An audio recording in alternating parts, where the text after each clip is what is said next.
Hi, I'm Sherry and this is Gardening in the North, and I'm currently in my front yard. So I have roughly over 2,000 square feet of gardening space, and all of that gardening space is in my backyard. So anytime I'm videoing or showing you different things that I'm growing, it's all happening in my backyard.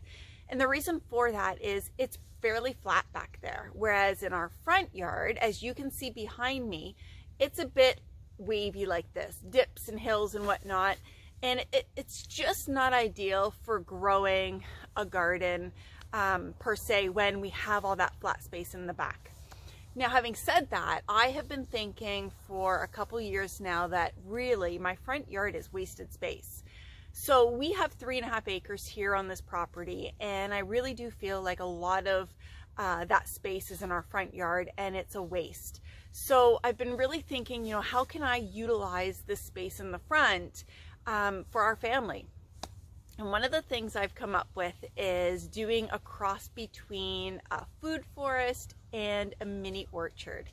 So what we're going to do over the next couple of years is we're going to be purchasing fruit trees, fruit bushes, perennials, and just building a gorgeous walking path through my front yard. So what I'm going to do today is show you some of the some of the trees and the bushes that we bought at our local nursery, and where we've laid them out. It's very early stages, let's say, because we just have the trees kind of sitting on the lawn. We haven't really done any work yet, other than we've come up with the idea that we want to do this. So, and one of the reasons why we thought about this is we went to a local farm to pick some apples, and almost $100 later we walked away, and we did have apples, but almost $100 later. And so one of the things that we're thinking is, we have a gorgeous garden space in the backyard. Why not utilize the front space so that we can come out to our front yard and pick some apples and make applesauce, pick a pear, throw it in your lunch, pick a peach, eat it on the spot, different things like that. I just think that in order to be more self-sufficient, we should be utilizing all of our property. So I'm going to take you down where we've started to lay out the trees and give you an overview of what our front yard looks like. Okay, so this is the driveway leading down to the house, to the backyard, to the lovely garden area. And if I pass by the red maples that we have there, you can see all of this greenery that doesn't get used for anything other than growing grass and basically cutting it. And so I just want you to take in how gorgeous this birch is now that the leaves are turning color, as well as that maple that's behind it. Okay, so let's see, what is the first one? The first one is an orange glow sea berry, which is a sea buckthorn. And these berries are amazing. Now, this one here is a female, and in order for it to produce those berries, it does need to be pollinated by the male, which we have purchased. But I just want to bring you over to the first apple tree that we purchased for this little area here. So a Jonah Gold apple.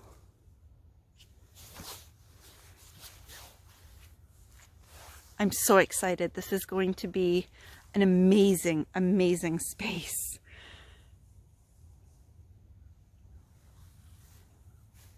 And then here is the little male sea berry. And it's so cute, just little. Right now it's only about 2 feet tall. Okay.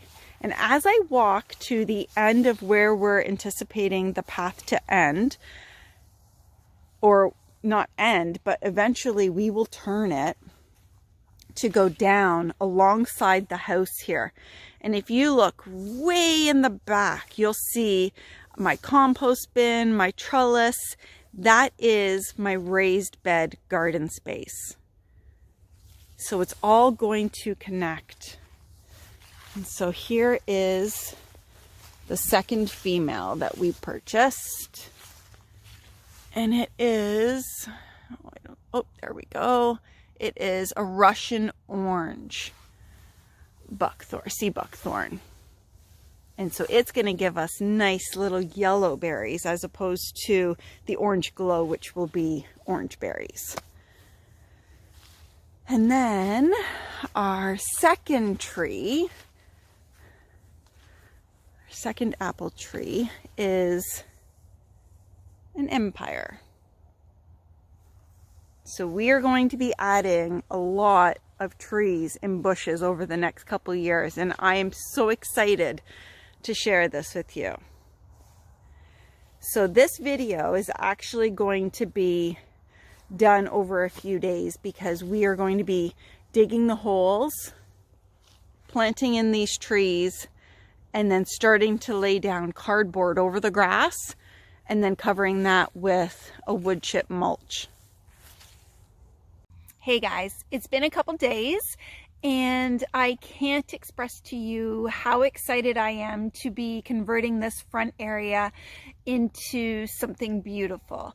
Now, I will say that I've gotten into my head a little bit. I didn't sleep much last night, just thinking about what I was going to plant and where. And last night before I went to bed, I was on Facebook and YouTube and Instagram and, just looking at everybody's pages and channels and seeing what they're growing and then researching what they're growing as, deciding on whether or not I want to grow that in this space, writing everything down, just, really just taking notes on things that I can do additional research on later.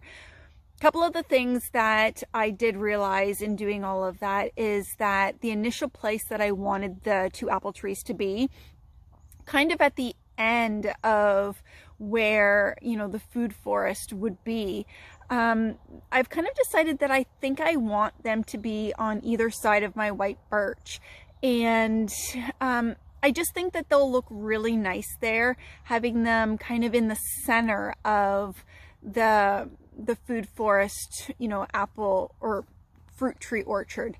Now, one of the things that I did do some research on was how far apart I need to have the apple trees, as well as how far apart the sea buckthorn shrubs should be. And so the apple trees can be 100 feet apart from each other.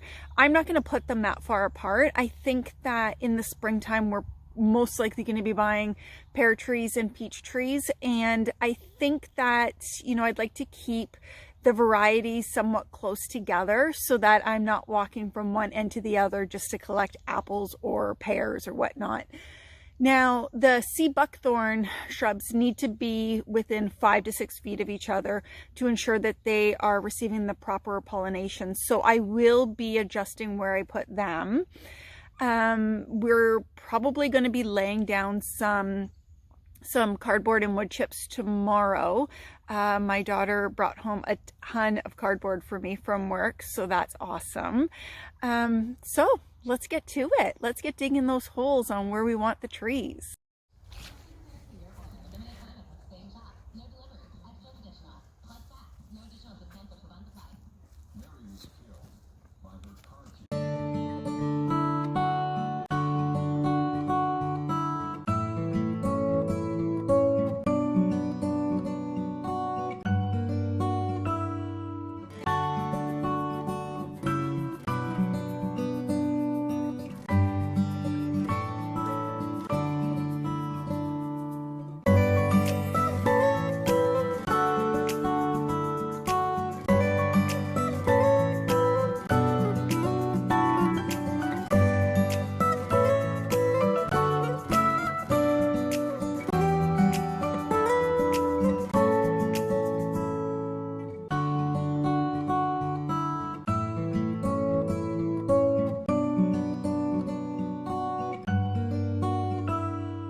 comes the cavalry, bringing in the dirt.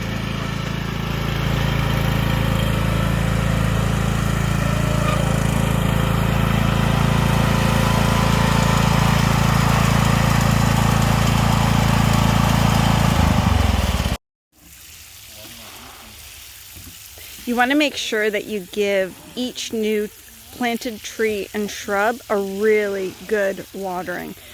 And so you'll see here that I have a burn built up, and that's so that the water, and you can see where it's pooling right now, doesn't just drain away from the actual tree. We want the roots to always be able to get a drink.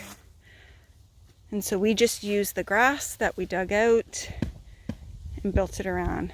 And when I say we, what I mean is my husband. So the last step for planting our 2 trees and our shrubs is covering them with wood chips. So I've talked my son into coming here to help me out. He's gonna load up the little trailer we have. We're gonna take it back. We're gonna cover the dirt with wood chips, give it another drink, and then we're gonna head inside and make chocolate chip cookies.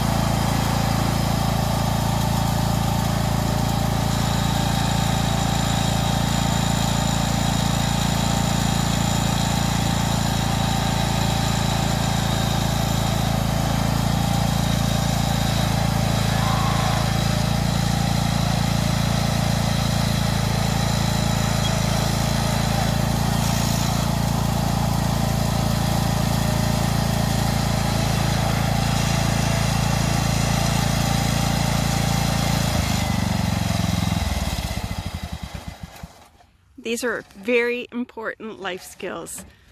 Learning how to back up a trailer. Awesome. I thought I was done videoing, but I just couldn't resist showing you exactly where we've planted all of them and how they look.